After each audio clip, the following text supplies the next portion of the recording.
Assalamualaikum warahmatullahi wabarakatuh. Waalaikumsalam. Sahabat-sahabat LMI Channel di mana saja berada. Alhamdulillah siang hari ini kita bersama Bang Paang nih dari vokalis Wali ya. Kebetulan beliau juga adalah senior saya di UIN Jakarta. Masya Allah senior ya. Tua banget betul.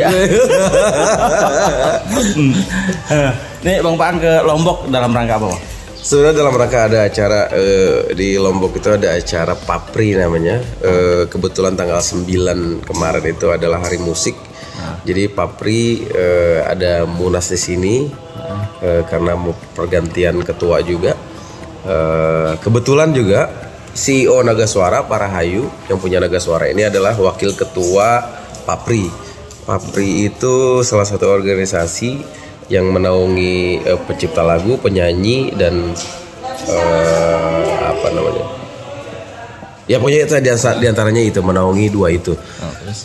Jadi biar segala macam musik yang ya karya cipta itu kan ada haknya ya. Ada hak ciptanya. Jadi mudah-mudahan dengan Papri ini bisa menaungi segala hak cipta daripada para musisi pencipta lagu dan sebagainya. Oke siap.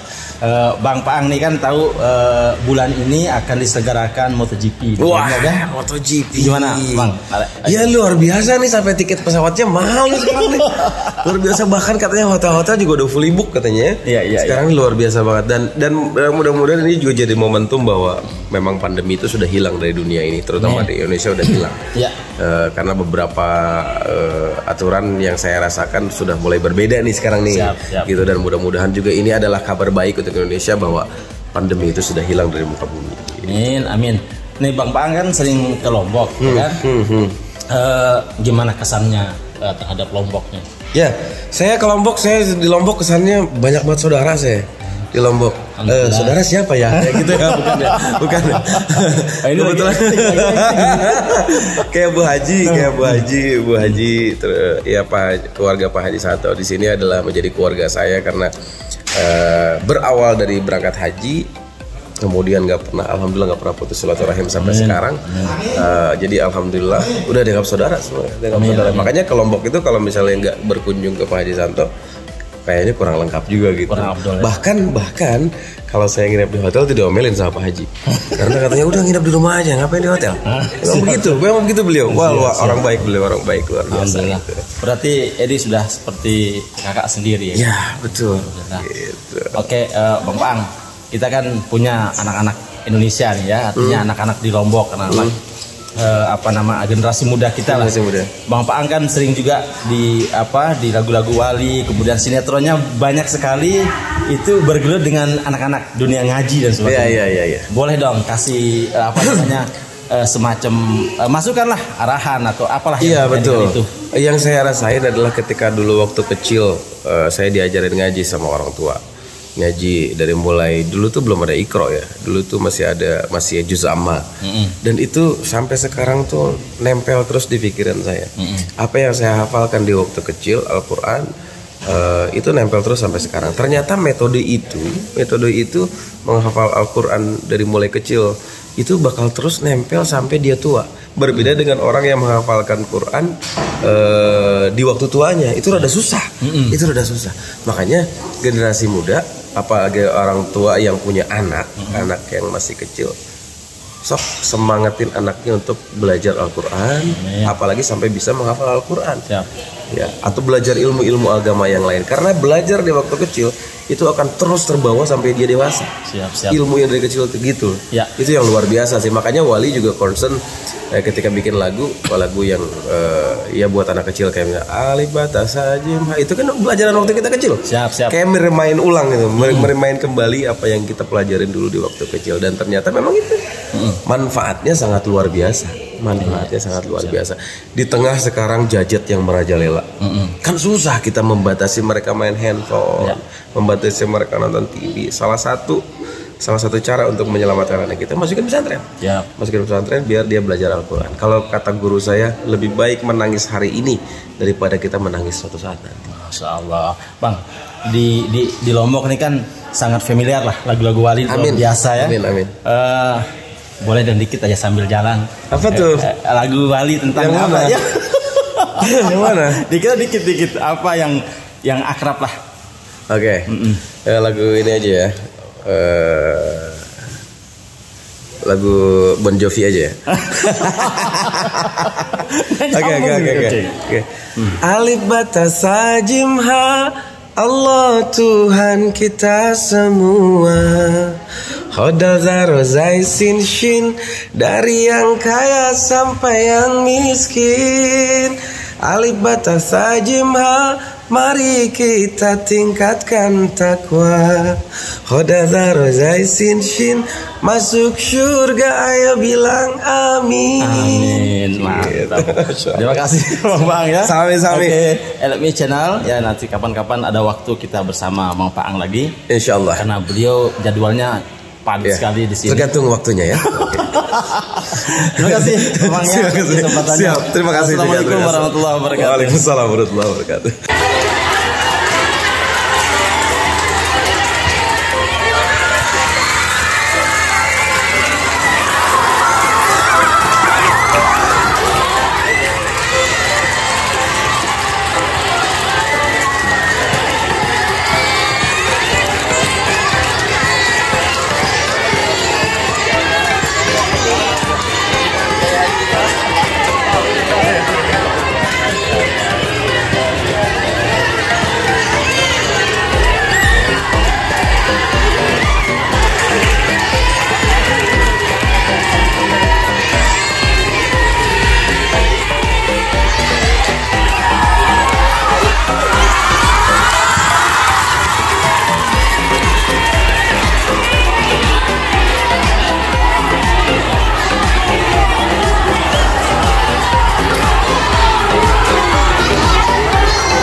Mudah-mudahan kehadiran Bang Paang di sini mudah-mudahan ya menjadi inspirasi, motivasi untuk seluruh santri ya untuk terus maju ya.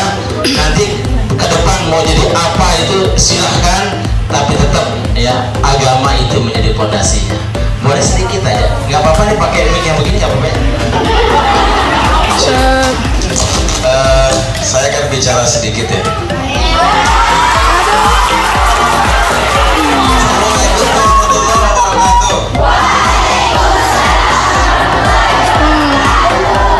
Saya akan bicara sedikit.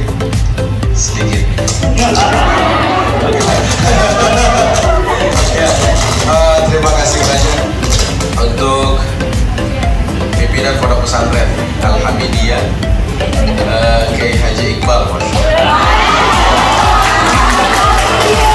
luar biasa, beserta istri, masya Allah. Juga mereka nggak bisa hadir ke sini juga salah satunya adalah wasilah dari Bu Haji. Saya sama Bu Haji sama Pak Haji Anto itu dulu saya hajian bareng sama beliau, dan begitu banyak juga pelajaran yang saya dapatkan dari beliau. Beliau berdua ini orang-orang yang sangat pejuang keras. Ada yang hafal mahfuzat madjanda, barang siapa yang tunggu-tunggu. Yang saya ingat, yang namanya santri itu adalah makhluk sejuta akal. Buktinya saya dulu bagaimanapun ketatnya peraturan pesantren saya bisa kabur. Itu jangan ditiru, itu jangan ditiru ya, itu jangan ditiru, jangan ditiru. Karena benar santri itu makhluk sejuta akal. Apa istilah kehidupan di santri semua terbatasi, tapi itulah pendidikan. Kalau kita tidak ditempa dari awal, saya yakin nih yang hadir di sini ada sekitar berapa? Ada 90 orang. Ini saya yakin juga ada yang bakal jadi artis.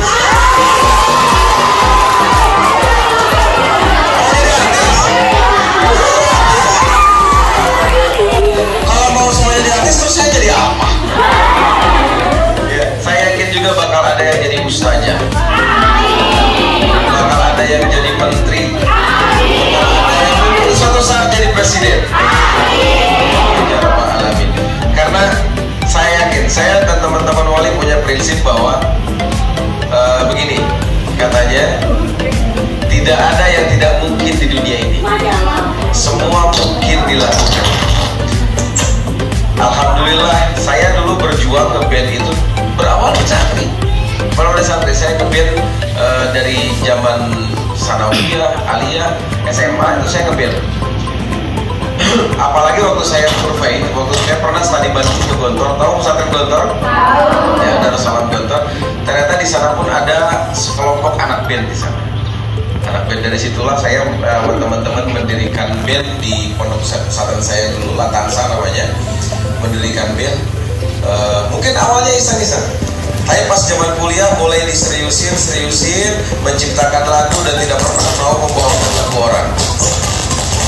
Alhamdulillah sampai sekarang alhamdulillah ternyata perjuangan itu tidak ada yang sia-sia. Ya. Saya waktu kuliah itu adik kelasnya beliau, adik kelas jauh. Ya, karena kalau prinsipnya tadi prinsipnya tidak ada yang tidak mungkin di dunia ini kecuali menjadi nabi, malaikat dan Tuhan. Semua mungkin dilakukan. Kalau ada yang ingin jadi menteri, berjuang terus sampai akhirnya jadi menteri. Kalau ada yang mau jadi presiden, berjuang terus akhirnya bisa jadi presiden. Kalau ada yang pengen jadi artis, berjuang terus insya Allah jadi artis. Dalam Al-Quran, walladzina jahadu fina lanahdiyannahum subulana. Barang siapa yang berjihad sungguh-sungguh keberanian Allah, niscaya Allah akan membukakan pintu dari manapun akan dibukain sama Allah. Yakinnya itu saja. Dan satu lagi, hormati ustadz dan ustazahnya, hormati guru-gurunya, hormati orang tuanya.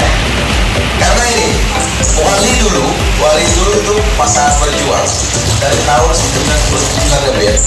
Alhamdulillah saya lulus dari Latansa itu pesantren tahun 98. Kemudian saya masuk kuliah masuk 2001, berarti kakak kelas saya ya. Itu waktu berjuang dari tahun 1999 sampai tahun 2006. Saya dan teman-teman selalu membuat demo lagu dan itu diserahkan ke semua perusahaan musik dan alhamdulillah tidak pernah ada jawaban. Kalau dijawab enak ya, kayak misalnya nih kita naksir seseorang, terus kita udah sampai ini perasaan kita ke dia, tapi dia diem aja, kita kan digantung ya, emang enak digantung, ya kan? Istilah kata begitu. Kalau misalnya dibilang begini sama perusahaan rekaman, ini lagu kamu jelek, kita bisa introspeksi diri, jeleknya di mana?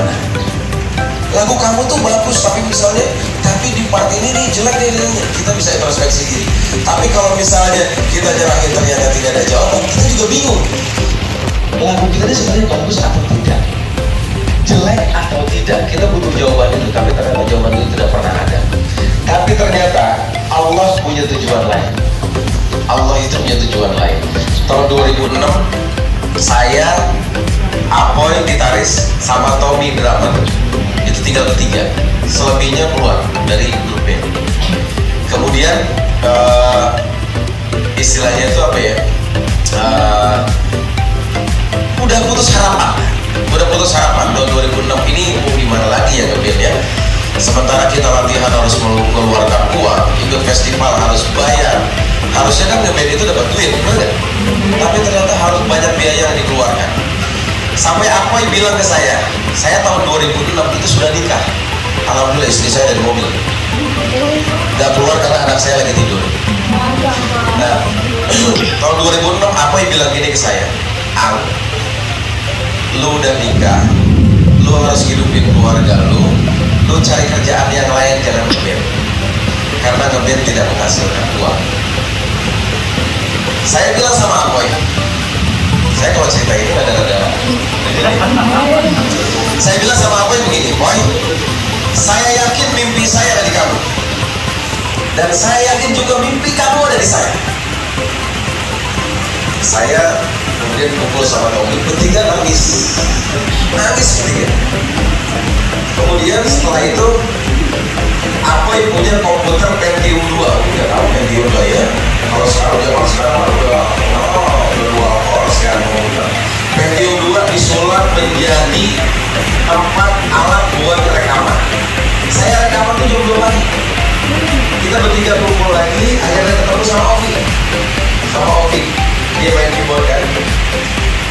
Saya rekaman jam 2 pagi ketika orang-orang kosan, anak-anak kosan semua udah tidur. Karena kalau rekaman itu, kalau berisik gak bisa jadi rekamannya. Karena suara apa bisa masuk ke mic kan. Suara kodok lah, suara apa lah. Sampai nunggu sepi dulu. Udah selesai jadi demo. Kemudian kita ketemu sama salah satu orang. Dia artis, dia basisnya Dewa 19. Ketemu sama beliau itu kebiasaannya minum minuman keras. Kita ketemu sama beliau, dia bilang gini, Boy, Tom, Vic, dia tahun berapa lo ngeband? Kami ngeband dari tahun 99, tahun 1999. Sampai sekarang belum bisa ngeluarin album? Iya belum. Ada satu kata-kata yang luar biasa dari dia. Kan kita ada pepatah kan, walaupun keluar dari ayam, kalau itu telur ambil, betul nggak? Dari sesuatu hal yang buruk, kalau misalnya itu bagus, ambil. Karena telur itu bagus, harus kita ambil. Suka makan telur, ya kan? Ya. Padahal itu keluarnya dari apa?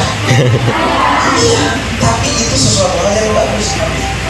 Itu si Akang itu cerita ke saya gini, lu kalau mau sukses, besok balik ke rumah masing-masing, cium kaki orang tua, minta ridho sama orang tua. Akhirnya saya, Apoy, Tommy, Ovi semua kembali ke rumah masing-masing, minta ridho sama orang tua. Orang tua saya nggak tahu kalau saya ngeband. Orang tuanya Apoy juga nggak tahu kalau anaknya ngeband. Akhirnya minta ridho sama orang tua, Pak, saya ngeband, mohon ridhonya.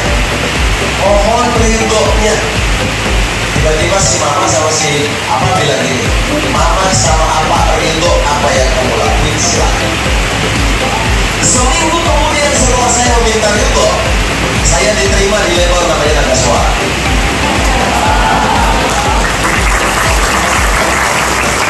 Itu luar biasa ajaibnya orang tua. Jangan sekali-kali melawan orang tua. Jangan sekali-kali melawan orang tua. Kalau orang tua yang masih ada, kita harus berbakti sama orang tua. Orang tua yang sudah meninggal, kita doakan ya Pak. Ya, selesai habis sholat kita doakan terus. Nah itu setelah kontrak seminggu kemudian itu kontrak tidak ada suara. Album pertama alhamdulillah meledak. Album kedua Cari Jodoh meledak alhamdulillah. Album ketiga yang aku bukan Bang Toib alhamdulillah meledak. Itu semua adalah berkat doa dan